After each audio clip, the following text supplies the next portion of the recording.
Hello बच्चों, welcome to my channel Tanuja Pai studies. और हम आ गए वापस जेनेटिक्स को लेके। चैप्टर 5 हम कर रहे थे।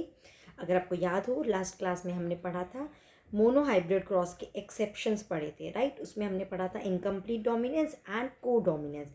एंड उससे रिलेटेड हमने देखी यहाँ पे कुछ क्वेश्चंस भी सॉल्व किए थे, if you can C, right.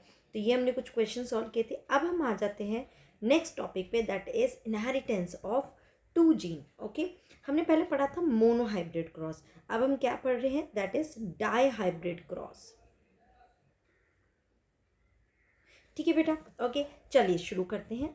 तो मेंडल ने जब डाई हाइब्रिड क्रॉस किया, यानी कि उसने दो कंट्रास्टिंग कैरेक्टर को लेके क्रॉस किया। Okay, so Mendel that is differ in two trait. Okay, ये किस ट्रेट में? दो ट्रेट में डिफर कर रहे थे। ओके, जैसे कि cross between a pea plant has seed with yellow colour and round shape, and one has seed of green colour and wrinkle shape, है ना। एक तो कलर को लेके, सीड के कलर को लेके, दूसरा सीड के शेप को लेके ये क्रॉस कराया। ओके, तो पहले हम एक बार क्रॉस समझ लेते हैं, उसके बाद हम इसको थोड़ा सा रीड आउट कर लेंगे। देखिए, तो यहाँ पे लिया round and wrinkle seed shape, and फिर येलो एंड ग्रीन कलर, है ना। क्या लिया ये? सीड का। मैं यहाँ पे चाहे लिख देती हूँ, seed shape and seed colour. Definitely ये दोनों क्या हैं? These are dominant one and they are recessive. Okay बेटा, तो देखिए आर आर वाई वाई, इसको small R and small Y this. अब अगर इसकी गैमीट देखेंगे तो ये वाला गैमीट बनेगा। ओके, गैमीट बनेंगे बहुत सारे, right, but type of gamete will be only one, capital R Y. फिर यहाँ पे स्मॉल आर वाई, इससे गैमीट बनेगा। दोनों को क्रॉस कराया और उससे हमें मिली F1 जनरेशन, जहाँ पे again Mendel found all progeny were round and yellow, मतलब सिर्फ डोमिनेंट कैरेक्टर ही यहाँ पे एक्सप्रेस हुआ। बट जीनोटाइप अगर देखा तो क्या निकला? R small R capital Y small Y, ठीक है ना।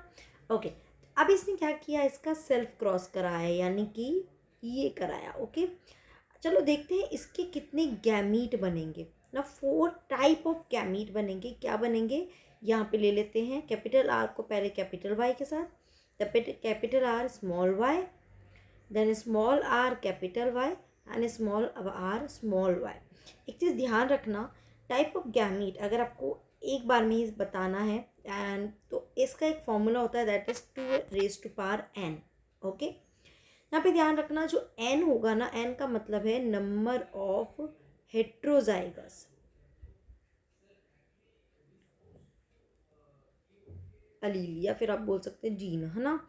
तो देखिए यहाँ पे ये इसकी शर्त है इस फॉर्मूले की कि आपको हेट्रोजाइगस होना चाहिए। तो ये दोनों हेट्रोजाइगस है, तो यानी कि 2 है, यानी कि 2 to power 2, यानी कि 4 टाइप ऑफ गैमीट बनेंगे।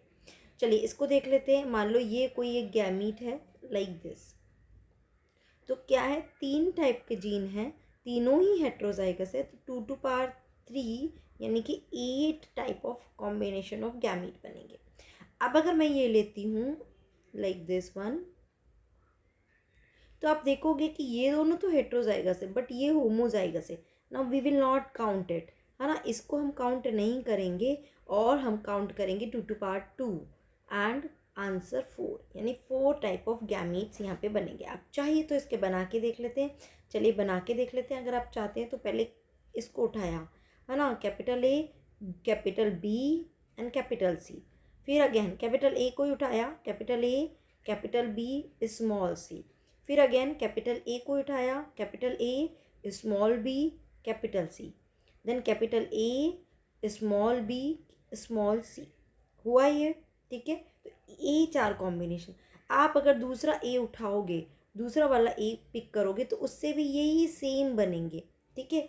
गैमीट की बात नहीं कर रहे हैं, type of gamete, combination of gamete कितने बनेंगे उसका ये फॉर्मूला होता है 2 to power n। ओके, तो अब आपको कोई भी कॉम्बिनेशन दे दिया जाए, आपको कैलकुलेट करना आना चाहिए कि इसको कैलकुलेट कैसे करेंगे। शर्त ये है कि ये कैसा होना चाहिए? इट शुड बी हेट्रोजाइगोट, है ना, हेट्रोजाइगस होना चाहिए। ये आपको एक ध्यान रखना है, होमोजाइगस को आपको काउंट नहीं करना है।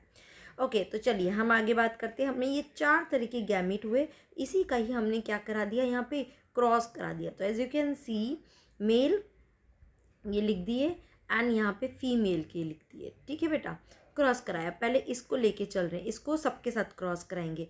तो यहाँ पे रिजल्ट आ गया, देन ये वाला result, then this and then this.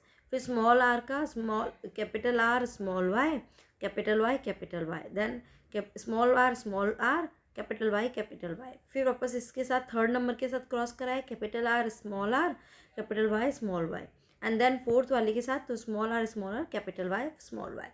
फिर थर्ड इसका देखेंगे, यहाँ पे भी है। आप प्लीज़ मेरे साथ यहाँ पे करिए, कैलकुलेट करिए, सो आपको ये समझ में आएगा। Okay, so like this these all combination occur. Okay, अब इसका फिनोटिपिक रेशो देखते हैं। तो let's go for the phenotypic ratio. अब फिनोटिपिक रेशो में देखिए 4 कॉम्बिनेशन है। क्या क्या है, राउंड, ठीक है, round yellow, then round green, then wrinkle yellow and wrinkle green, ठीक है। तो राउंड येलो यानी कि कैपिटल वाला ही होना चाहिए। तो देखिए काउंट कर लेते हैं। राउंड येलो 1 2, ये भी होगा 4, दिस इज ऑल्सो 5। फिर ये नहीं होगा क्योंकि स्मॉल आर आ गया, ये होगा 6, ये वाला भी नहीं होगा 7, ये होगा 8, यहाँ पे स्मॉल वाई आ गया है ना। फिर 9, तो 9 तो ये हुए। फिर राउंड और ग्रीन मिलना है हमको, है ना, राउंड एंड ग्रीन। ओके, तो चलिए राउंड एंड ग्रीन, इसको मैं दूसरे कलर से दिखाती हूँ। जैसे देखिए round and small Y 1 2 and 3, ठीक है। फिर आ गया wrinkle yellow, wrinkle small R होने चाहिए और येलो। ओके, तो 1 2 and 3 and wrinkle green 1। Okay, so ये हमारा रेशो होता है फिनोटाइप का, that is 9 3 3 1।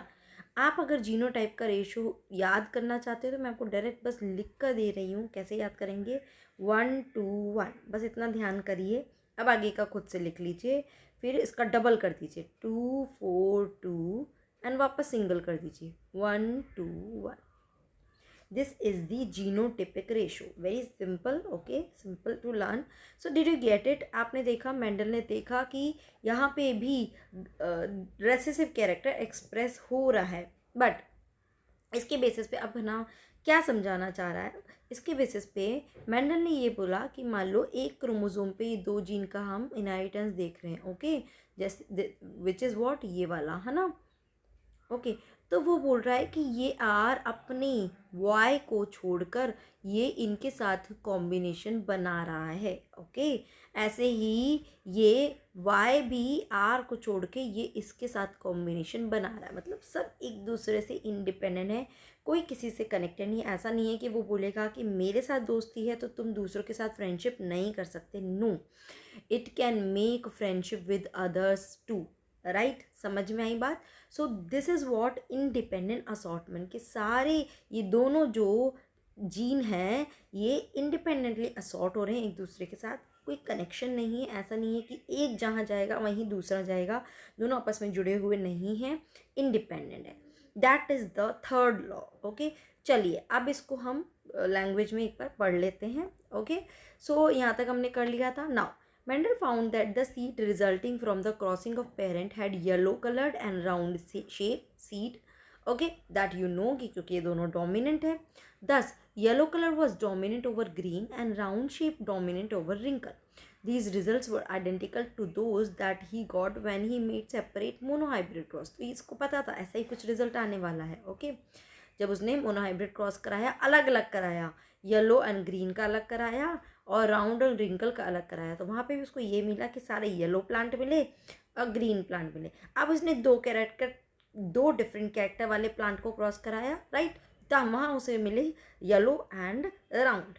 Now let us use the genotypic symbol Y for dominant yellow colour and small y for recessive green colour, R for round shape, small r for wrinkle shape. तो genotype क्या क्या लिखा गया, this है ना। Cross between the two plant can be written down as in figure, जो हमने अभी देख लिया, showing the genotype of parent plant. The gamete, ये हमें दो तरह के गैमीट इससे मिलेंगे जो क्या प्रोड्यूस करेंगे, F1 hybrid, which is what this. When Mendel self-hybridized the F1 plant, he found 3/4 of the F2 plant had yellow seed and 1/4 had green, है ना।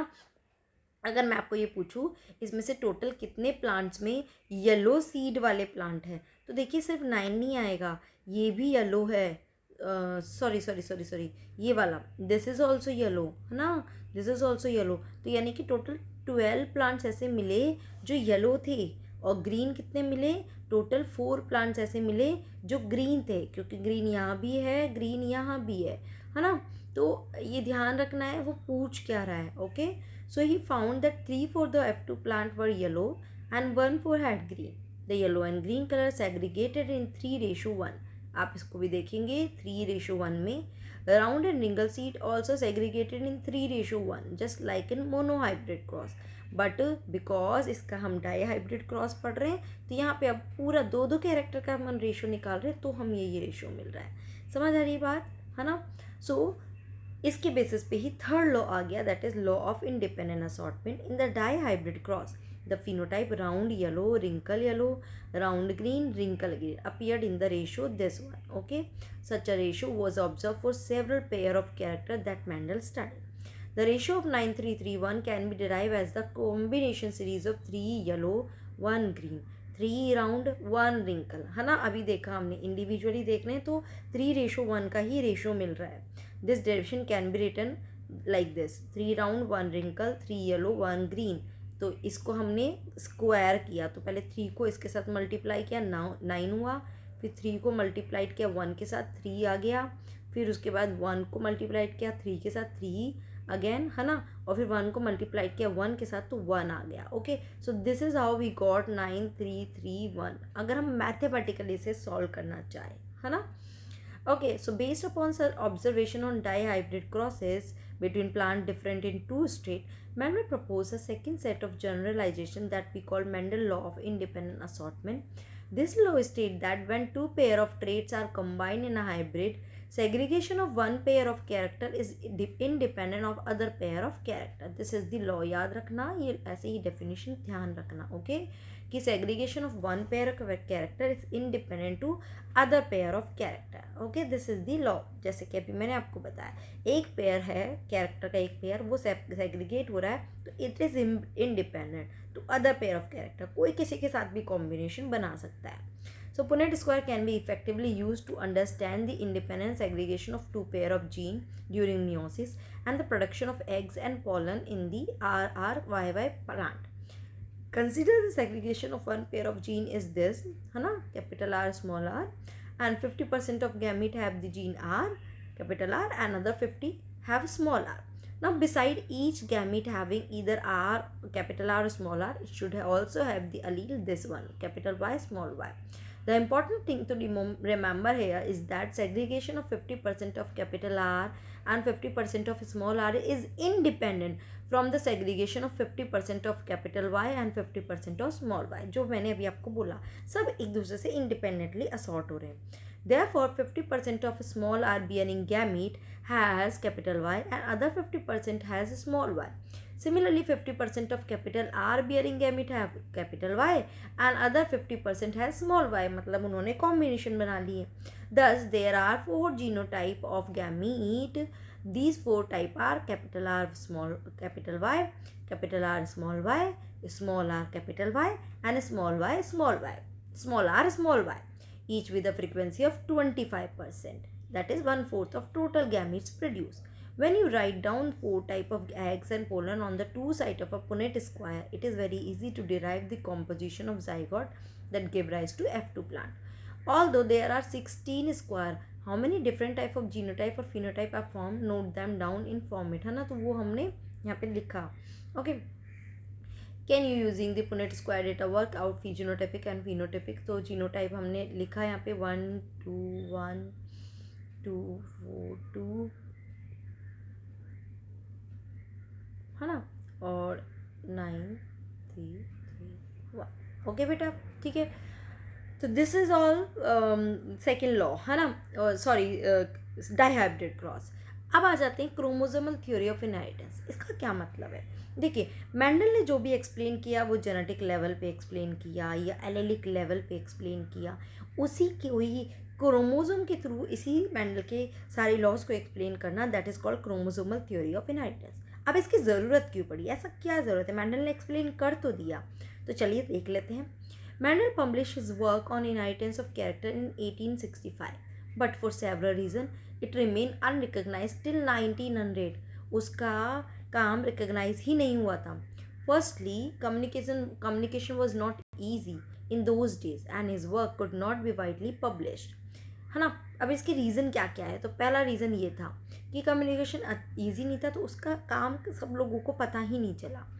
Secondly, his concept of gene or factor in Mendel word as a stable and discrete unit that control the expression of trait and of pair of allele which did not blend with each other was not accepted by his contemporaries as an explanation for the apparently continuous variation seen in the nature. अब वो बोल रहे कि as it is कैसा है, blending नहीं हो रहा है, ऐसा कुछ ना, जबकि वो देख रहे हैं कि वेरिएशन तो लगातार क्रिएट हो रहा है, तो उस वजह से वो उनके क्वेश्चंस के आंसर नहीं दे पाया.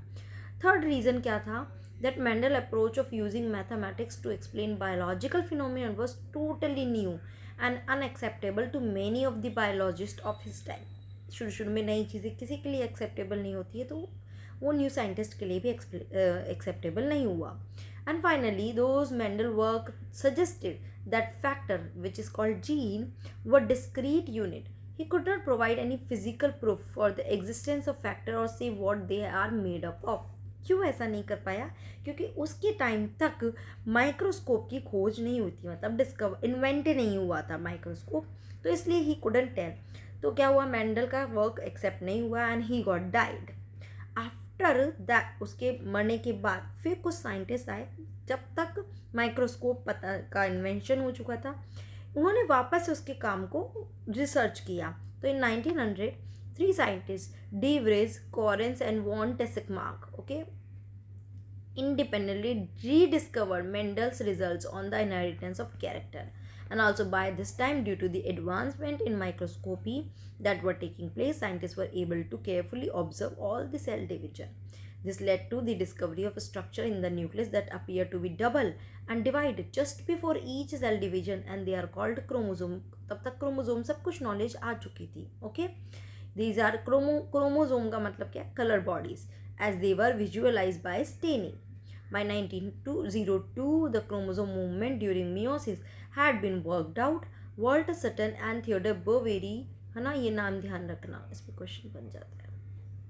Okay, Walter Sutton and Theodore Boveri noted that the behavior of chromosome was parallel to the behavior of gene and used chromosomal movement to explain Mendel's laws. ठीक है, तो इसलिए क्रोमोसोम के थ्रू मेंडल के law को explain किया गया. That's why this is called chromosomal theory. Okay, so recall that you have studied the behaviour of chromosome during mitosis, equational division and during meiosis. अब इसके लिए आपको थोड़ा बहुत एक ध्यान में होना चाहिए कि माइटोसिस क्या होता है, मियोसिस क्या होता है. And important things to remember that the chromosomes as well as genes occurs in pair. The two allele of a gene pair are located on homologous site on homologous chromosome. आपको पता होगा homologous chromosome मतलब क्या? एक chromosome आया है mother से और एक क्रोमोसोम आया है फादर, फॉर सेम कैरेक्टर. ये दोनों सेम है ना, same structure, function, size, everything. तो इसलिए हमेशा हर चीज़ पेयर में होगी. क्रोमोसोम भी पेयर में होता है, जीन भी पेयर में, एवरीथिंग इज इन पेयर. तो देखिए, अगर आपको ध्यान हो थोड़ा सा डिवीजन के बारे में, तो इंटरफेज में फेज आती है G1, देन S आती है and then G2.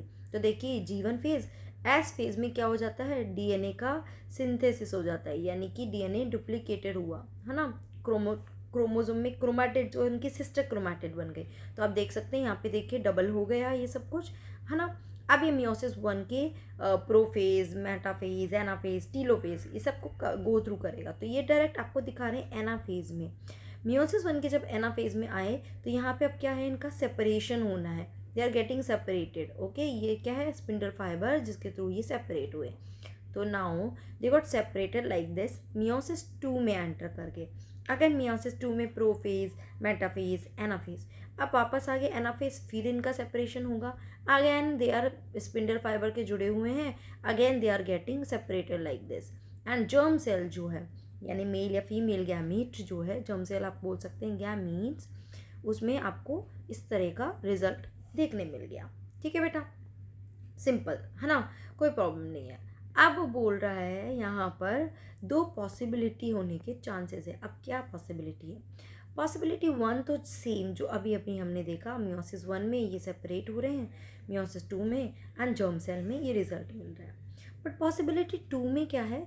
1 long orange and short red chromosome and long yellow and short green chromosome at the same pole, ये जो है इनमें क्या हुआ? क्रॉसिंग ओवर हो गया, है ना। अगर आपको ध्यान हो, मियोसिस 1 में क्रॉसिंग ओवर होता है, क्रॉस ओवर होने से अब क्या हुआ? ये जो मतलब इसके नीचे ग्रीन था, ऑरेंज के नीचे ग्रीन था, अब यहाँ ऑरेंज के नीचे क्या आ गया? रेड आ गया। तो अब ये क्या हो रहा है? रेड के साथ सेपरेट हो रहा है ना। मतलब लाइक मैंने अभी दिखाया, एक्चुअली ये क्रॉसिंग ओवर हुआ जिसकी वजह से ये रिजल्ट मिला। Okay, now they are getting separated, now same thing, separate हुए, फिर वापस से ये सेपरेट हुए and ultimately we got this result. तो you can see difference in between these two. यहाँ पे ऑरेंज के साथ ग्रीन है या ऑरेंज के साथ येलो। तो यानी क्या किया इन्होंने?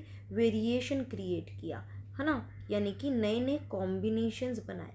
जैसे कि मेंडल ने भी समझाया था कि जो जीन है, उनके जो ट्रेट्स है, जो अलील है, उनमें कॉम्बिनेशंस बनते हैं, एक्सचेंज हो रहा है, नए नए कॉम्बिनेशन। मतलब आर हमेशा कैपिटल वाई के साथ नहीं है, आर स्मॉल वाई के साथ भी कॉम्बिनेशन बना रहा है। तो यहाँ भी क्या हुआ? क्रॉसिंग ओवर होने से ये आपस में एक्सचेंज हो गए, नए नए कॉम्बिनेशन बन गए। ठीक है ना। यहाँ पे देखिए आपको क्रोमोसोम और जीन के बीच में डिफरेंस बताया गया है, दोनों में ही दे अकर इन पेयर, राइट। फिर ये segregate at the time of gamete formation such that only one of each pair is transmit to the gamete. ऐसा ही होता है, segregate at gamete formation and only one of each pair transmit to a gamete. Same.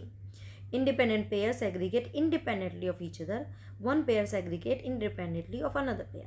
So आपको दोनों difference, तो क्या आप identify कर पा रहे हो इसमें से कौन सा क्रोमोसोम है, कौन सा जीन है, राइट। तो ये इसलिए ऐसा नहीं कर पा रहे हो क्योंकि दोनों में सेम ही फॉलो कर रहा है, ये सब कुछ सेम फॉलो कर रहा है। सो समझ आया? This is independent assortment. So Sutton and Boveri, जिन्होंने क्रोमोसोम के थ्रू लेकर इसको स्टडी करा, मेंडल के वर्क को बताया, argued that the pairing and separation of pair of chromosome would lead to the segregation of a pair of factor they carried. Sutton united the knowledge of chromosomal segregation with Mendeleev principle and called it chromosomal theory of inheritance. ठीक है ना। तो question आता है, who gave chromosomal theory of inheritance? It was given by Sutton and Boveri. Now, following the synthesis of idea, experimental verification of the chromosomal theory of inheritance was done by Thomas Hunt Morgan. Again, next question. Theory किसने दी? थिएडर and Boveri ने। उसको experiment के through proof किसने किया? Proof किसने किया? Hunt Morgan ने। ठीक है ना। इसने on the basis of variation that sexual reproduction produce, Morgan work with the tiny fruit fly. किस पे काम किया? एक फ्रूट फ्लाई पे, दैट इज ड्रोसोफिला मेलानोगास्टर। भाई ध्यान रखना, क्वेश्चन आ जाता है किस पे इसने काम किया। Okay, next, which were found very suitable for such studies, they could be grown on simple. अब ऐसा क्यों कि ये इजी है स्टडी के लिए? तो इसके रीज़न थे, पहला कि they could be grown on a simple synthetic media in the laboratory. फिर दूसरा reason, they complete their life cycle in about 2 week. बहुत छोटी लाइफ साइकिल, बहुत जल्दी हमें रिजल्ट मिलेगा। तीसरा, a single meeting could produce a large number of progeny flies. And also fourth reason, there was a clear differentiation of the sexes, male and female flies are easily distinguishable. And the fifth one, it has many type of hereditary variation that can be seen with low power microscope. ये 5 वजह थी जिसकी वजह से ही उसने सिर्फ और सिर्फ फ्रूट फ्लाई यानी ड्रोसोफिला को ही सिलेक्ट किया, है ना, कि वो इजीली ग्रो कर सकते हैं, इजीली मेटिंग कर सकते हैं, इजी ऑब्जर्वेबल कैरेक्टर है, मेल फीमेल में इजीली डिस्टिंग्विश कर सकते हैं। तो ये कुछ वजह थी जिसकी वजह से उनको चूज़ किया गया, सिर्फ ड्रोसोफिला को ही लिया गया। ठीक है, तो मुझे लगता है यहाँ तक अभी आपको समझ आया होगा। नेक्स्ट क्लास में हम बात करेंगे लिंकेज एंड रिकॉम्बिनेशन। ये क्या है? लिंकेज क्या है? It is the exception of dihybrid cross. तो क्या होता है लिंकेज, उसको थोड़ा डिटेल में बात करेंगे। ठीक है, till then you keep doing study and stay positive.